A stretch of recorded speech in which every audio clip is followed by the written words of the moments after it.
नमस्कार, आप सभी मित्रों को दीपावली की हार्दिक शुभकामनाएं। पंच पर्व दीपावली उमंग, उत्साह, आपसी प्रेम, सौहार्द का एक ऐसा पर्व है जो पंच पर्व के नाम से सर्वविदित है। धनतेरस का त्योहार दीपावली के आगमन का एक अलौकिक त्योहार है। खास तौर से श्री गणेश जी व माता महालक्ष्मी के पूजन के रूप में मनाए जाने वाला यह त्योहार विशेष सिद्धियों का प्रदान करने वाला कहा गया है। मान्यता है कि इस दिन समुद्र मंथन से समृद्धि के देवता भगवान धन्वंतरी इस वसुंधरा में अवतरित हुई और जगत के कल्याण के लिए उन्होंने आज ही के दिन अमृत पिलाकर देवताओं के संतापों का हरण कर उन्हें अमृत प्रदान किया। भगवती माता महालक्ष्मी के स्वागत में लोग विभिन्न दैनिक उपयोगी वस्तुओं की खरीदारी कर वातावरण में आध्यात्मिक रंग आज के ही दिन बिखेरते हैं। इस दिन धर्मराज यमराज की पूजा का भी विधान कहा जाता है। मान्यता है कि इस दिन यमराज जी की पूजा करने से अकाल मृत्यु का हरण होता है। धन, आयु, आरोग्यता के लिए इस दिन श्रद्धापूर्वक लोग भगवान शंकर का भी पूजन करते हैं। अकाल मृत्यु हमारे जो कर्म करे चांडाल का, काल भी उसका क्या करे जो भक्त हो महाकाल का। दीपावली के पंच पर्व में नरक चतुर्दशी का भी अपना एक अलग विशेष महत्व है। नरक चतुर्दशी को की गई देवताओं की पूजा मनुष्यों को सौंदर्यता प्रदान करती है। इस दिन हर प्रकार से सौंदर्य प्राप्त करने के लिए विभिन्न नदियों में स्नान की परंपरा का विधान भी है। इस दिन योगेश्वर भगवान श्री कृष्ण द्वारा की गई पूजा, योगेश्वर भगवान श्री कृष्ण की गई पूजा विशेष फलदायी मानी जाती है। कहा जाता है कि इस दिन उन्होंने नरकासुर का वध करके धरती को दैत्यों के तांडव से मुक्त किया था। इस दिन विशेष रूप से तर्पण का भी विधान है। पंच पर्व में दीपावली के पूजन का बड़ा ही महत्व है। इस दिन की गई पूजा मां लक्ष्मी की कृपा को प्रदान करती है। भगवान श्री राम के चरणों में अर्पित दीपावली का पर्व, इस पर्व के पूजन का विशेष दिन खास तौर से जनमानस में बेहद लोकप्रिय है, जो मनुष्य में दिव्यता का गुण विकसित करती है। इस महान ज्योतिर्मयी पर्व की व्यापकता से समूचे संसार में दीप दान की अलौकिक परंपरा है। पुराणों के अनुसार आज ही के दिन मर्यादा पुरुषोत्तम प्रभु श्री राम ने रावण का संहार कर उन पर विजय प्राप्त करके इसी दिन अयोध्या को वापसी की थी।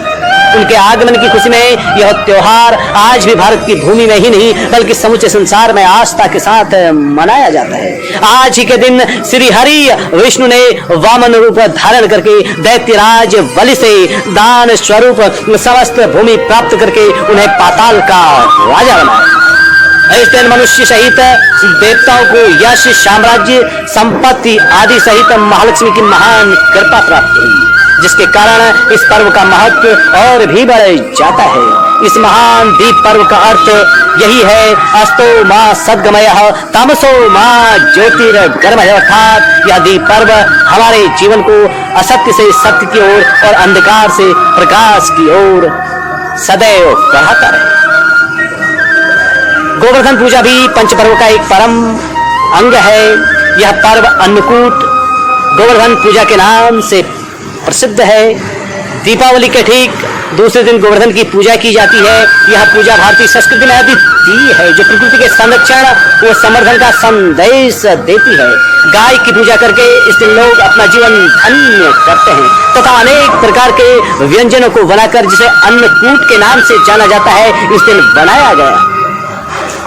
अन्य भगवान श्री कृष्ण को अर्पित करके प्रसाद के रूप में ग्रहण किया जाता है। उस अन्न को ग्रहण करने से मनुष्य के समस्त संतापों का हरण होता है। इस विषय में कहा जाता है कि प्राचीन समय में लोग इंद्रदेव की पूजा 56 प्रकार के भोगों से करते थे, परंतु द्वापर में स्वयं भगवान श्री कृष्ण ने इंद्र के अहंकार को दूर कर प्रकृति के देवताओं की पूजा को महत्वपूर्ण बताया।